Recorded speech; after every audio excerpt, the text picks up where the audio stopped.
Welcome to Hell in a Cell! Ladies and gentlemen, there will be blood!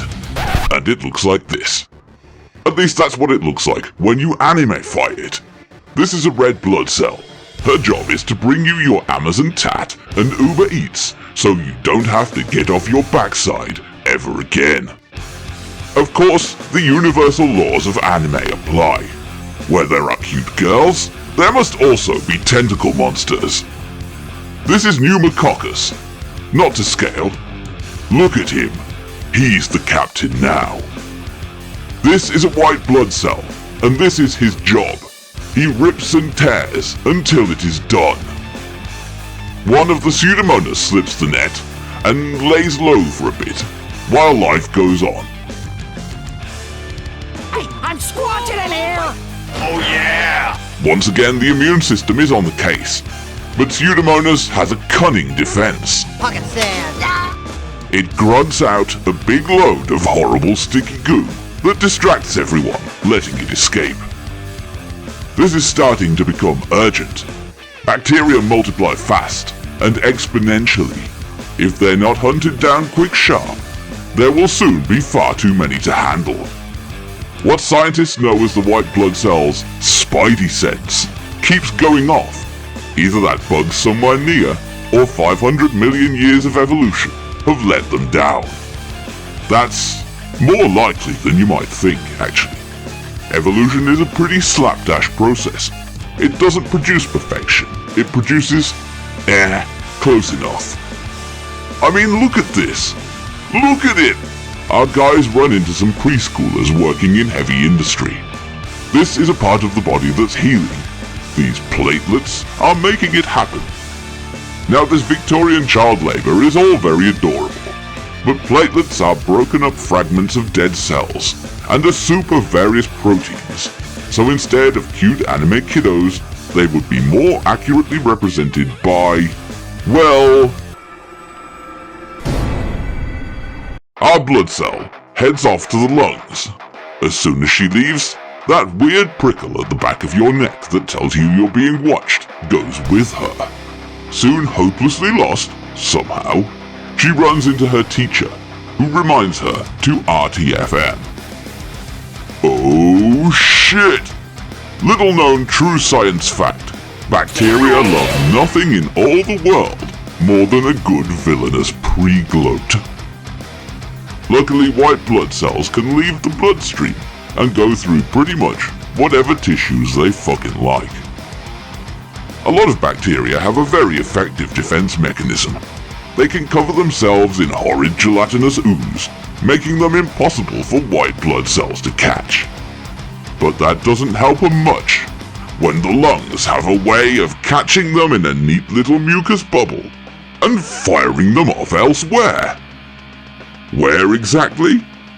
Who gives a shit as long as it ain't here?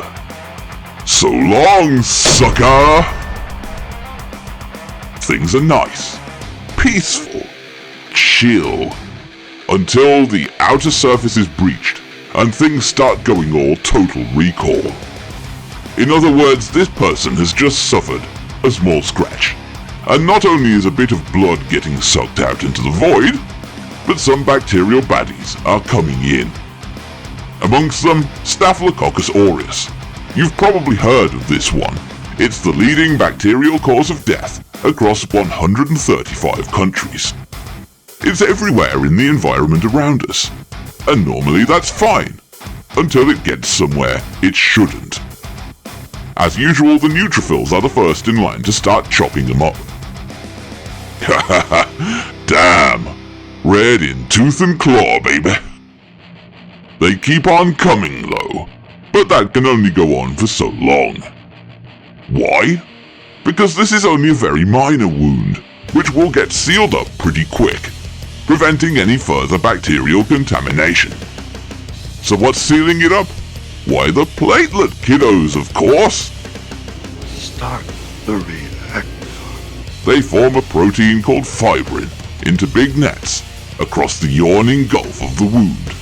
Then they stick whatever blood cells are knocking about to it, plugging up the leak. both of our main characters end up stuck in it. They'll go on to form a scab, which will fall off once the damage is more extensively repaired. Wait, does this mean they're both gonna fucking die here? In episode 2? God damn! Anyway, this will all be healed and back to normal in about 2 weeks. This noob plays his first game of Left 4 Dead. Luckily, there are some pros on his team. You and me, let's go! This punk is supposed to be a T-cell, the type of white blood cell that hunts down specific kinds of invading pathogens and ruins their day.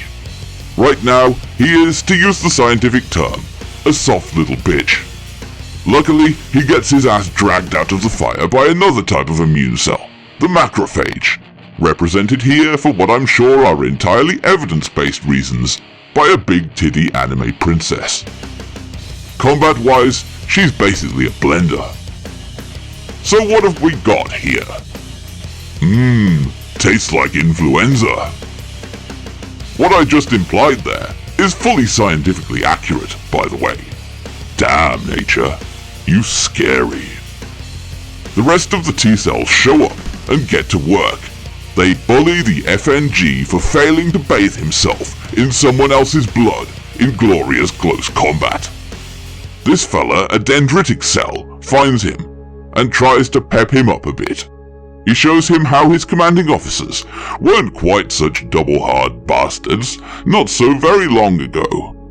In fact, they were a bunch of useless, scrawny dipshits as well. What they're getting at here, in a somewhat roundabout way, is this. Macrophages pick up organic material, including disease-causing pathogens, and break them up. The parts they pick out can be used to recognize other pathogens of the same kind. Those fragments are passed to dendritic cells, which are responsible for growing up large numbers of T-cells against these specific targets, which then go out into the bloodstream and the rest of the body to seek and destroy with extreme prejudice. And so, with the dendritic cell's work done, our dear sweet bitch here grows buff, violent, numerous, and all out of bubblegum, and stomps off to meet his ass-kicking destiny. Oh yeah! Also, this B-cell guy shows up too, but we'll be learning about this nerd later, once blood has been spilled for the blood god, and skulls piled onto the skull throne. That all worked pretty good, but it's not entirely free of downsides. For instance, T-cells are pretty specific. If they face a new type of pathogen that's even a little different, oh dear.